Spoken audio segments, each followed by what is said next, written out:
Hello and welcome to Heal Thyself, Beneficistic Living. I'm your host, Mia Saenz. And this segment with me is Kennet. And I met David a couple years ago, and one thing that I thought was about his work, and that I understood learning more and more, is he's a sound and voice coach. And to share with us his incredible journey.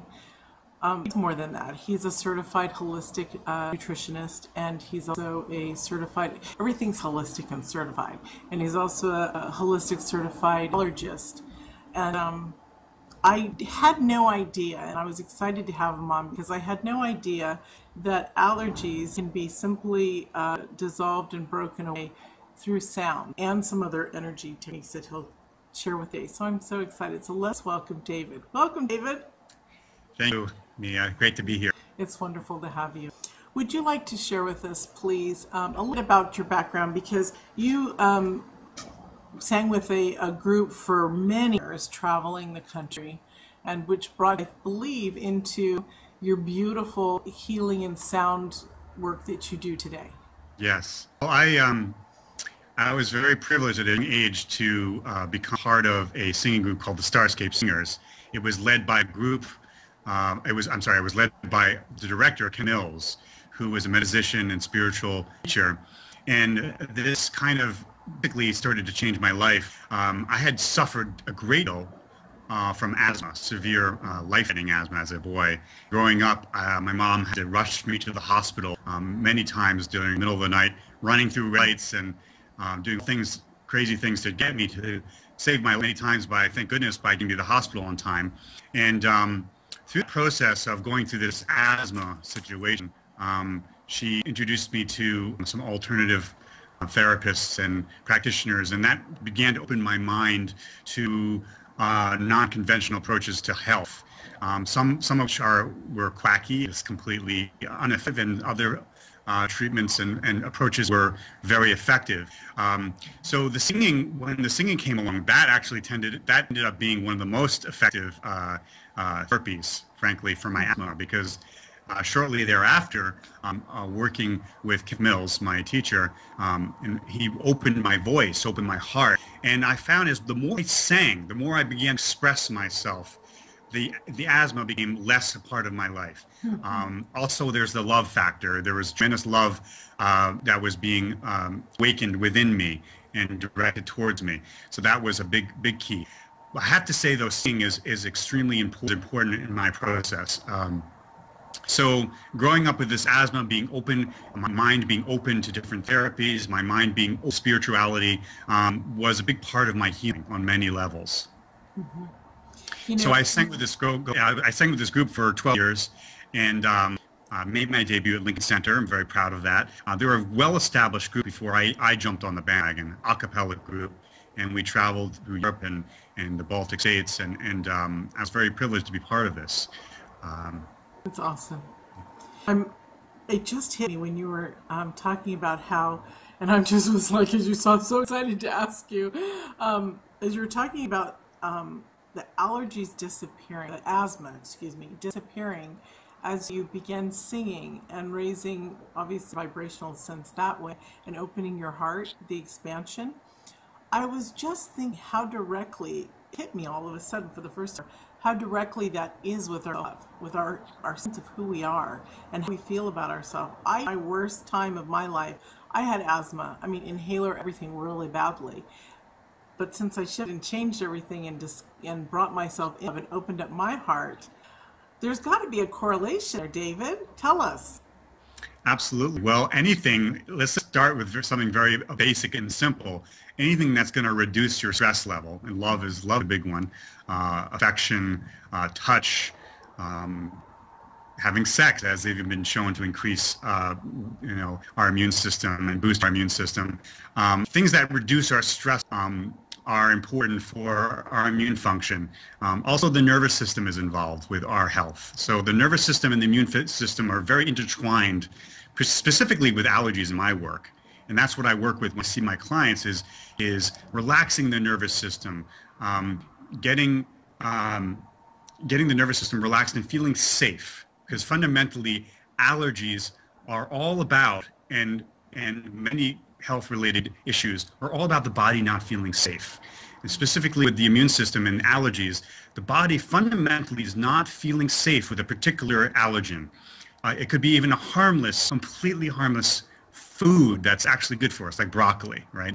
And so for various reasons, which we can get into later, the body becomes confused. So we need to reestablish this relationship the body has with this food or with this substance, this environmental substance. Could be grass, could be pollen, dust, to change this relationship and therefore change the immune system perception of that substance.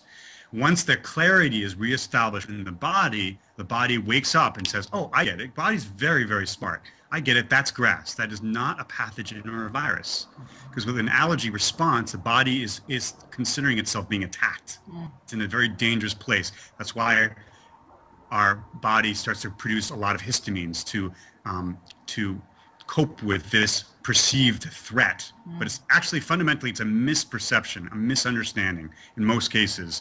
And that misperception can be corrected through well, we talked about singing.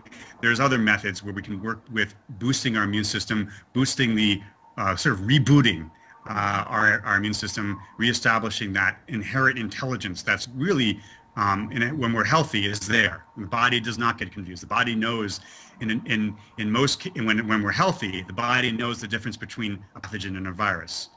But in the case with allergies, it's actually, there's confusion. Wow. So let's talk a little bit, because I'm really interested about the food part too, how it can, because asthma is part of our breathing. Allergies affect our breathing.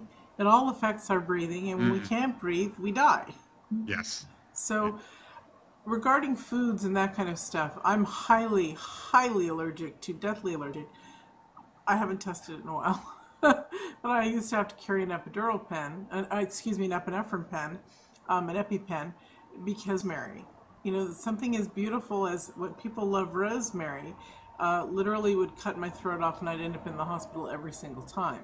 My goodness. So obviously that's an allergy, but yet we have food irritations, which people go, oh my God, I'm allergic to, to mayonnaise or whatever it is. I'm allergic to this or that because it makes us feel sluggish. It makes us feel sick. It might make us itch a teeny bit, but that's not per se the kind that's so dangerous that it cuts off our oxygen. So when are there foods that we can eat that can help eliminate the allergies, or do we eliminate whatever we feel isn't good for our body? Well, there's different approaches. I mean, there's different approaches that you can use to sort of, as I say, reboot your immune system. And one is to detoxify. Sometimes our body system is just too toxic. We need to do a juice cleanse. We need to start eating more vegetables. We need to change our diet. And there's certain supplements like quercetin and vitamin C and vitamin D that have been shown to help our immune system. But the way I work is I use something called craniosacral therapy, which basically relaxes our nervous system. It stimulates what's called the vagus nerve, not Las Vegas, but the vagus nerve, which regulates our breathing rate, our heart rate. It affects our digestion. So once the vagus nerve is balanced, then we're in a much better place to start to heal. And then I use acupressure and I use sound. Allergies, what causes an allergy is such a mystery. What I have found in my experience with my clients is there's a host of various things that can cause an allergy. One very simple thing that your audience should know is to change up your diet. Eating things too often, doesn't matter how good it is for you. If you're eating it every day, your body starts to reject that substance. So I've had clients that are allergic to lettuce, Really? I love lettuce. And lettuce is really doesn't really have a lot of ingredients. It's mostly water, frankly. But the body, because it's confused enough or is repulsed, it's kind of like it's rejecting, where we're rejecting something when we have an allergy. So the body is rejecting it because it's like, I don't want this anymore. Please, give me something else. So it could be that we're eating something too often. It can also be food combining. I don't know if perhaps not everyone's aware of this, but our body can be sensitive to the way we combine foods. Okay, so I give you an example. A heavy protein like a meat or a fish combined with a heavy starch, like potatoes, like mashed potatoes, can be very, very difficult on the body. And what happens is the meat, the proteins, the enzymes and the digestive juices that are required to break down the meat are completely different than the enzymes that are required to break down a heavy starch. So when you eat those things at the same time, it can create problems and create acid reflux.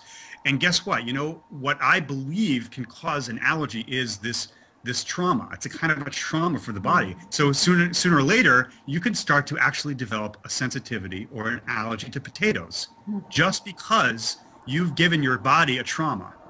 So once you've been through a trauma, your body says, okay, no potatoes equal bad. You know, this equals something, this is an enemy. Even though it's completely, you know, it's harmless, but now the body's associating that potato, mashed potatoes, with trauma, or it could suddenly, you know, associate the meat or whatever you had with the potato as something that's not good for you. So then you have that confusion. Then you have also emotional things emotional issues that can cause allergies. So you have a trauma. I had a client once who actually was anaphylactic to shellfish and seafood in general. And I asked her, I said, have you ever had any trauma? Do you remember having any potential trauma or at some point in your life with fish? And she said, oh my goodness, I never thought about that. And she said, I think I did. I remember going fishing with my dad and seeing and being so disgusted by seeing a dying fish on a hook.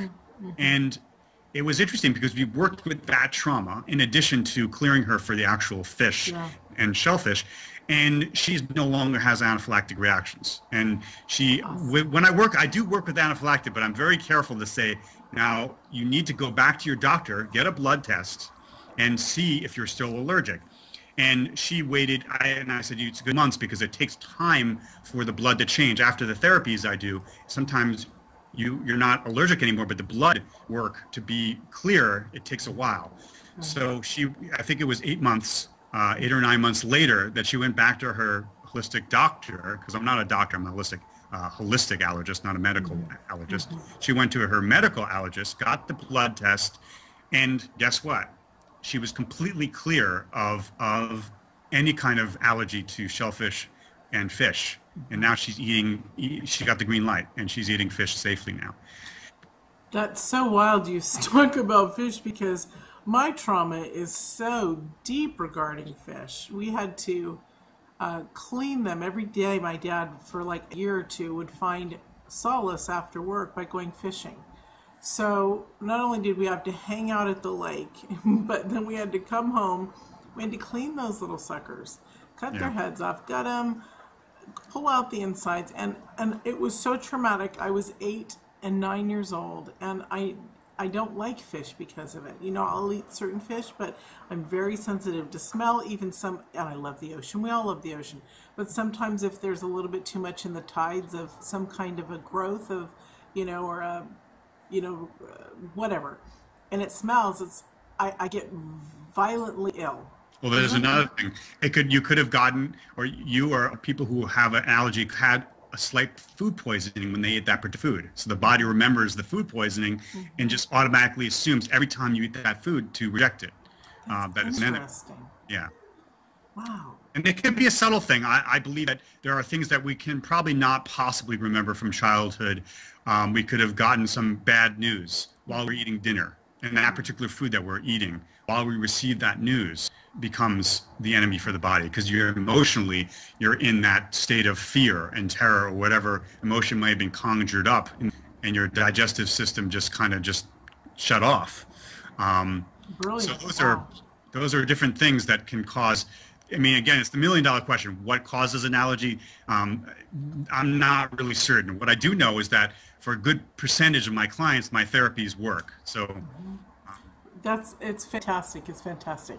Now, do you use your sound therapy to also break up things with allergy? I do, and the way I describe it for people is, it's actually, it's very scientific when you start to understand the nature of sound. Sound is a carrier wave. And so the way I like to explain how this works to people is that if you understand there's something called fiber optics, which we use, in fact, when we're having this interview right now, there's a technology called fiber optics where information is actually being carried on light. And basically, essentially, ones and zeros are being carried on a frequency wave. So interestingly enough, sound is also a frequency wave. It's a carrier wave. And sound can carry information. So what I do is we'll send the information, instead of ones and zeros on a beam of light, we'll carry the information of peanuts on a sound wave. And the reason that's significant is light and sound penetrate the cells of your body. Okay? And so the key here, the reason what I do is so effective is that we're getting the information literally into the cytoplasm of the cells. That's the liquid part that's inside the biphosphate lipid layer, the cell wall membrane that protects our cell organelles that are inside the cell.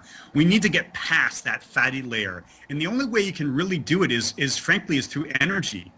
It could be a light frequency. Sound is very, very effective at penetrating the body and one of the most non-invasive, safe ways to get in there. So basically, sound is carrying that information called peanuts into the cytoplasm. Once that information is inside the cell, the body suddenly sees things more clearly. As long as things are outside the cell wall, sometimes there's confusion, and that's where, so that's where this is very key. So hopefully that makes some sense. Usually it makes sense to a lot of people. So it's incredible. I'm just wanting to shout, isn't he brilliant? Well, it's awesome. Some of this is my own creation, and then a lot of this I've also learned from schools I've attended.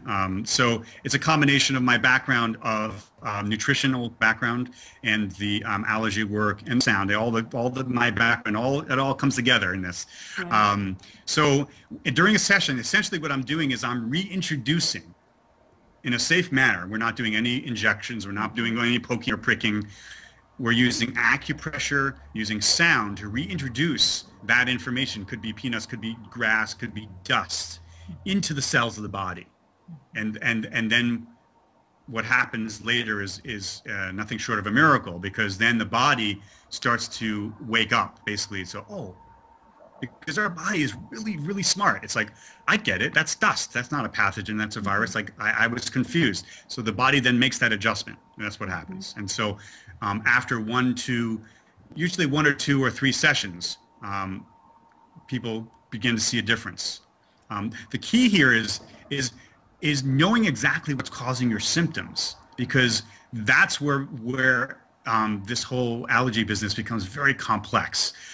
A lot of people, actually, in fact, most of my clients who come through my door actually don't know what they're allergic to. They know they're sneezing, they're coughing, could have a rash, they could be suffering from eczema, but they actually don't know what's causing that. And so that's where it becomes a bit of a challenge for me, because I have to play detective, right? So it's not only about my method working or not working, it's about actually finding what's specifically causing the symptoms, because somebody can be allergic to many different things. They can be allergic to eggs, they can be allergic to dust, they're allergic to all sorts of things. But those things that they're allergic to are not necessarily causing their symptoms. So that's where it gets a little complicated. But thank goodness, just being smart with connecting the dots and process of elimination, in many cases I can even help those people. So that's amazing. I have a question. I have always been allergic to this beautiful tree that's a fruitless pear. And when I moved into our new place, I didn't know that we had these they're probably 3 stories tall, side by side, fruitless pears. And I only noticed it about 3 weeks ago, went into bloom, because I haven't been here for a year. And they're the most glorious in bloom, and at that size. I mean, it was like, thank you, Father, for. I think, I'm not sure why or how, but this is the first time in my life that I have not had a reaction. I could smell them as it started to, in the last week, their petals started to dissipate and float away in the wind and stuff. and I could smell that smell that used to always make me have, like hay fever or whatever. But I didn't have it this time. Do we grow? Because we're a lot of people watching this are spiritual, and a lot of people watching this are either heavy into holistic living or Right. just coming into it, which is why this series is so cool for everybody on different levels. Does our body molecularly, cellularly change as we raise our, and you're a sound person, you gotta know this, and whether we change our vibration, because our body's made of sound too. I mean, there's sound moving in and out of our body like it is moving in and out of the universe. So does that change within our human, our system? Absolutely. I mean, just through going through your spiritual lessons through life, you're altering your perception of life. Therefore, you're altering your immune system's perception is changing of things too. Mm-hmm. Also, on a very physical level, we know that our body actually does. We know we have new organs after a certain amount of months. I don't remember all the how long it takes, but we actually create a new liver after a few years. So the body is the cells are dying and being reborn. So I heard it takes 7 years for our system to come right back around to being solidly new again. Right. So there might be some emotional things that you've let go of that were at the root of that issue. So all of these things definitely affect our immune system. Our emotions are definitely intertwined with our nervous system and therefore our immune system. The nervous system and the immune system are very intertwined. And as we know, our emotions definitely affect, like, a very obvious one is like anxiety, right? That's, when we get anxious, our heart rates go up. Our nervous system is very much affected. So perfect segue, because I was just going to ask you about that, how our emotions affect our health. So take it away. Okay. Well, it's just that. It's again, this idea of feeling safe is really intrinsic to our immune system. When you think about, like, as I was saying, if we have a trauma, or we have had, bad things, grief, for instance, can really suppress our immune system. So I do like to work with emotions in my sessions. I work with emotions. I take a couple different approaches. One of the modalities I like to use is heart wall. But I do a modification of that. So heart wall is where we can discharge emotions that might be surrounding our heart, that we've gone through experiences in life that actually on an emotional level and energetic level are actually blocking our heart. And I also believe that this also affects the whole body, our immune system, all our body systems. I also like to also bring in what people want, right? It's not just about releasing. So we can bring in, just like we can re-educate the body on a peanut. We can re-educate the body on joy, on happiness, on things of a higher vibrational pattern. So this is where it gets really interesting, because just like you can be intolerant to less, you can actually be intolerant to joy, just almost like an allergy, frankly. So the body energetically is rejecting things that you possibly on a conscious level believe you want. More money, you want a healthy relationship, you want a soulmate. Your body on an energetic level can almost have an allergy, literally, to experiencing this. So just like I work with allergies, I work with emotions. So I can muscle test. I use applied kinesiology, and I muscle test various emotions. And when somebody goes weak, for instance, on healthy relationship, for instance, on some level there's a confusion. I call it a confusion, because I believe that muscle testing is really, it's all about, I can't really diagnose. I don't diagnose people. I'm not a doctor, so I can't say, you have too much of this, you're too much of that, or too little of this. All I know is there's some confusion. Mm-hmm. So if there's confusion around healthy relationship, it's probably, it's and somebody's looking for that. It's probably a good idea to correct that confusion, right? So we can do that with sound and the different therapies that I was suggesting. One thing that I strongly suggest that your listeners can do for themselves, because I really like to empower people. It's not really, I believe I believe a lot of this people can do on their own. And one thing people can do is I recommend purchasing a drum, and I can show you that I have this like small drum. It doesn't have to be a big one. I particularly like this is a hand drum, and what I do is you can visualize a word. I recommend getting a drum that doesn't have a pattern on it, that's plain, and you can visualize the words healthy relationship. The key is to keep it really simple, to keep it really not a sentence like I wish to find my soulmate tomorrow, not to give your body a sentence, because when we're doing this therapy that I'm going to show you, we're working with the cells, just like I said about the cytoplasm. It's not about, I believe there is a connection with your subconscious too, but this is a physical thing. We're working with the body's intelligence. We're not working with your mind. We're working with your body and your body's ability to cope with the frequency of healthy relationship or money or fear or anxiety. So we want to keep it very simple. So healthy relationship. And then what you can do is to start to drum yourself. Okay. And what that does, once you visualize the word healthy relationship, you're going to be sending that frequency through the sound wave of the drum into your cells of your body. That's awesome. And so you want to do this for, I would say, at least 5 or 10 minutes. Really pound yourself with healthy relationship. Pound yourself with money, abundance, success, joy, things that you think that are your weakness. There's no point in doing something that's already, happening in your life. If it's something you want to bring in that's of a positive, higher vibrational nature, you actually want to find your weakness and correct that weakness.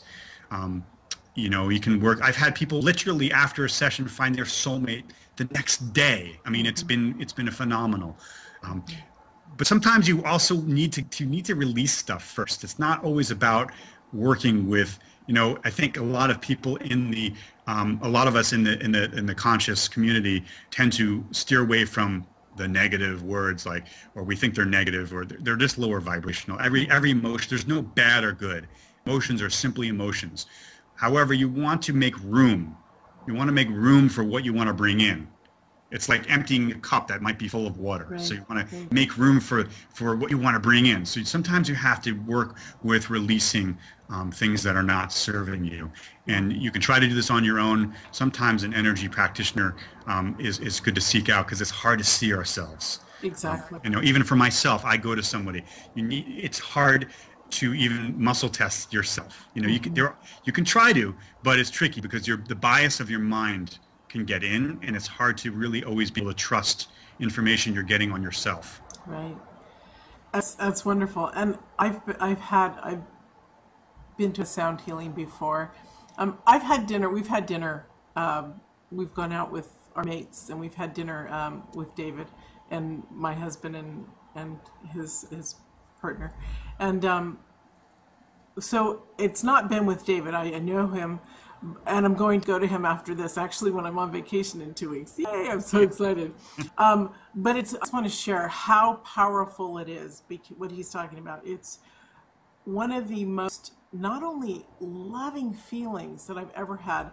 I was interviewing somebody on the radio, and she was a sound healer, and she put one of the bowls on my heart, and she started to do it. And she said she had never heard that sound before. And of course, I'm a love person, blah, blah, blah. And not blah, blah, like that. That sounds bad. I don't mean it like that. And I've been to other ones where they just have literally changed my life. So this is really, really important. And I also want to say, yes, I know this man. But I also know this man because I heard about him before I heard about him not just through his partner, who I love and adore. She's beautiful. But I've heard about him through people that he's worked on.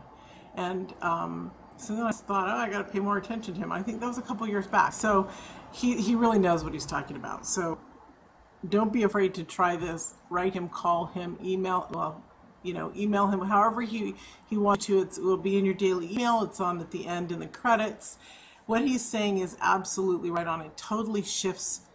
I'm just overwhelmed to say this because it's magnificent. It totally shifts your vibrational system within yourself, and so much so that you shift so much that you're not back to the same old sense. So if you keep doing it and working on it, just think of how magnificent you're going to be, and change. Thank you, Mia, for your kind, beautiful words. I really appreciate that. And I want You're your welcome. listeners to know, your viewers to know that a lot of this is, a lot of what I do is educational. So when you come to see me or hear me speak, I'm educating you on your own ability to heal yourself and to use these tools on your own to the best of your ability. Sometimes we do need some assistance, but a lot of things we can do on our own. I want to point out, just before I forget, is I've had a lot of success also with addictions. And addictions can be driven, here's the connection. Interestingly enough, addictions can often be driven by an allergy. So if you have a sugar craving, you have a sugar addiction, for instance, it can be actually a food sensitivity to sugar. And so I've had success with sugar. I've had success with smoking, a lot of success with smokers, success with coffee, caffeine addiction. I still don't see that as bad. It's all, to me, I drink coffee myself. It's all about how much. Right. So if you're drinking, this individual that I helped just recently, a woman in her late 70s, she was drinking 5 cups of coffee a day. She's been doing that for over 30 years. Wow. And she came to see me for digestive issues.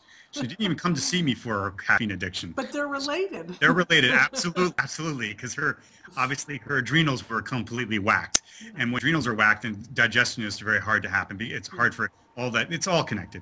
So we worked with that, and so she actually stopped drinking coffee the next day, and she's been off coffee. It's been about a month and a half now. Completely. After all those years. After all those years, and very little, people complain about headaches.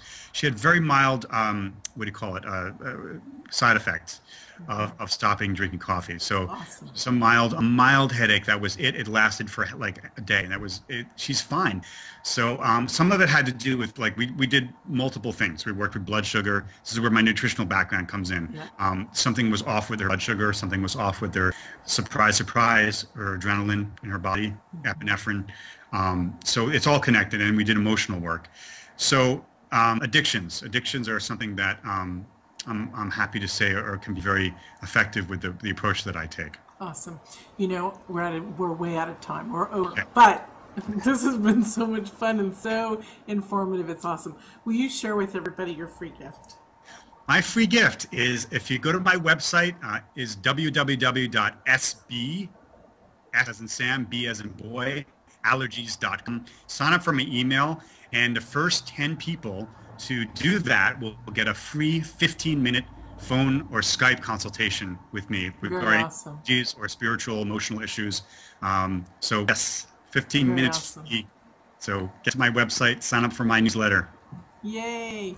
Thank you, David, so much for your grace and your information and your love and everything. I appreciate it. Thank you so much, Mia. I really appreciate you having me in your show. It's wonderful to have you on. And thank you all, and we'll see you in another segment. Bye.